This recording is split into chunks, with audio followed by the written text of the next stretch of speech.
to… Those who think women are not leaders are not married.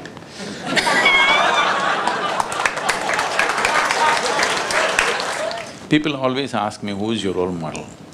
I don't roll with any models. I can imagine my home without my father very easily, but I cannot even imagine my life without my mother.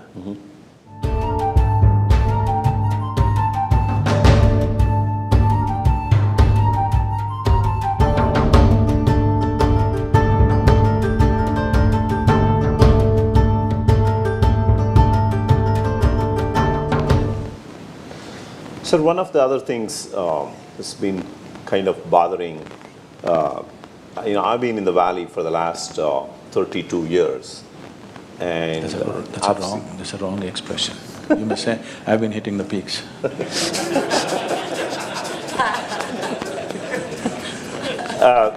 One of the things that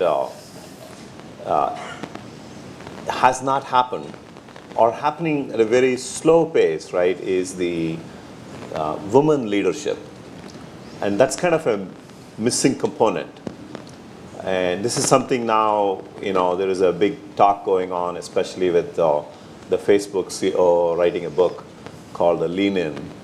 And what are your thoughts around that? Is this something that, socially this is a challenging thing, or people are blocking it?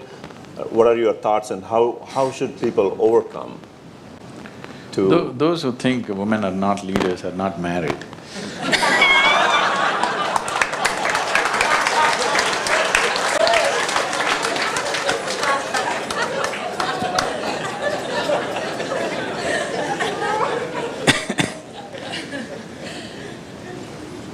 Do you agree with me? So, I feel leadership should be free of gender. You don't look at a leader for being a man or a woman. You look at them for what qualities they exude. Why should you bother about what is within their clothes?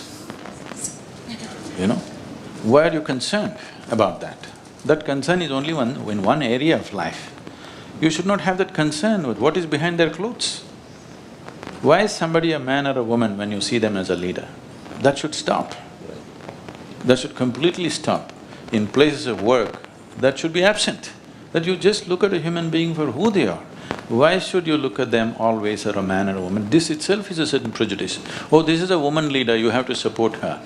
What? How can she be a leader? And anyway, it is just that the very fact that all of us exist, we came out of a woman, so naturally, biologically, she has a little larger responsibility than a man, okay?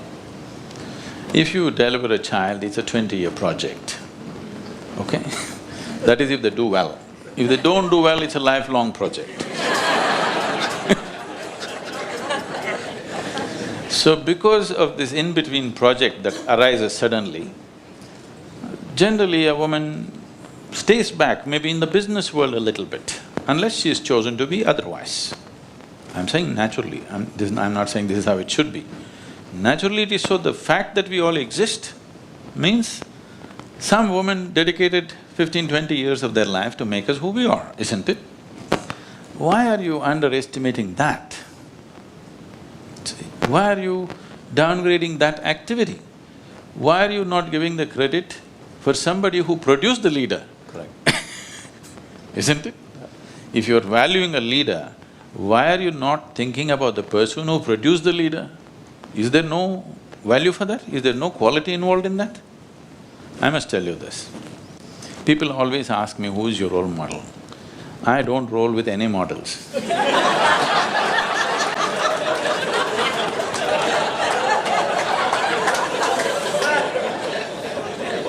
I say, I have no role model.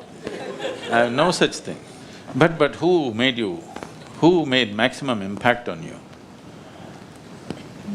Not really, I never looked at it that way, but if I have to really look back and see who made the maximum impact, and it's continues to be a series of women.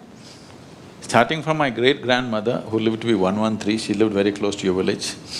She lived to be 113 years of age. Wow. And well, she never went and led any business or anything, but the big businessman that my great-grandfather was, she had him around her little finger.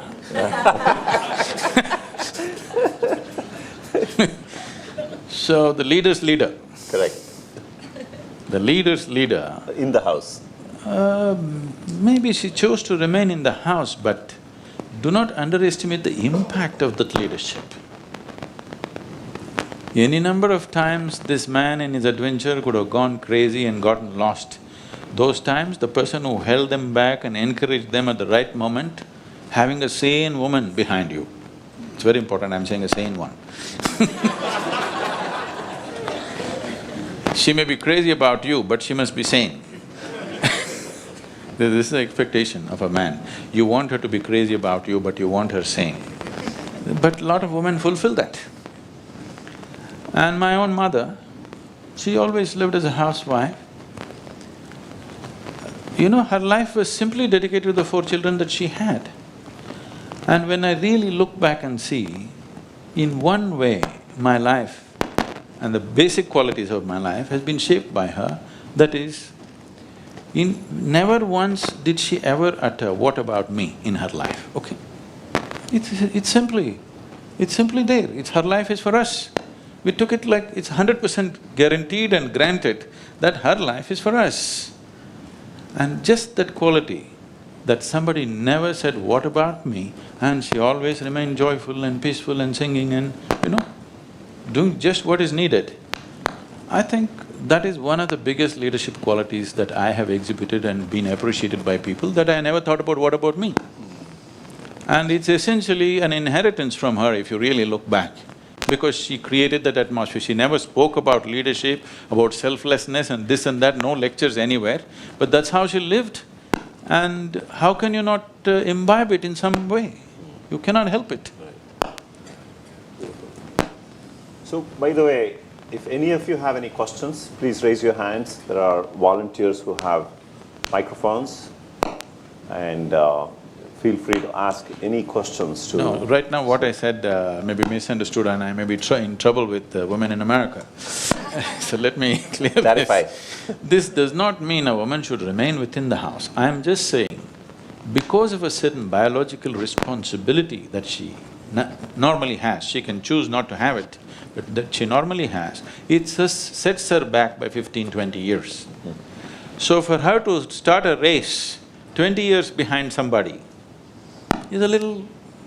she may not reach the same place the man reaches simply because of this, because you jumped the gun and started off the moment you had the opportunity, she is starting 20 years later.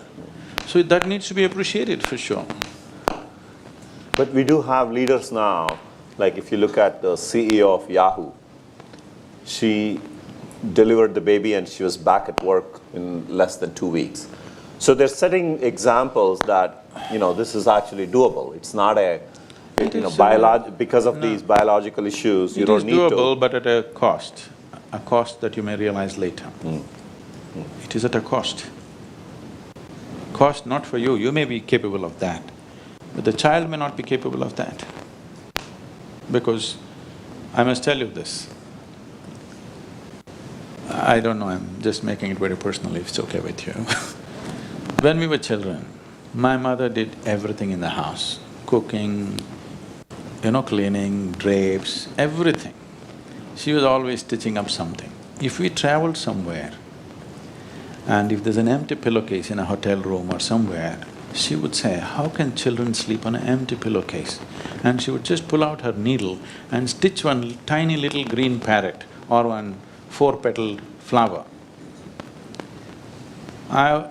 Even now, it's so deeply in my mind, looking at that tiny little parrot like this, I would have fallen asleep many times.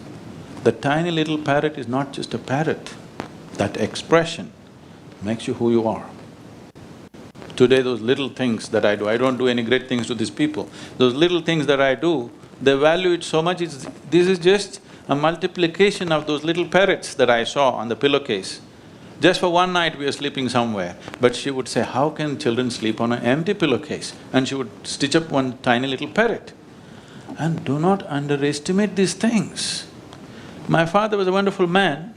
He was the one who brought all the resources to the home. But when I look back and see, I can imagine my home without my father very easily. But I cannot even imagine my life without my mother. So, the values that we are setting need not… the value of success need not always be measured in terms of economics. It has to be measured in terms of life. Very nice, very nice. For more on mystics of India, click the subscribe button and subscribe to our channel. Press the bell icon on the YouTube app and never miss another update.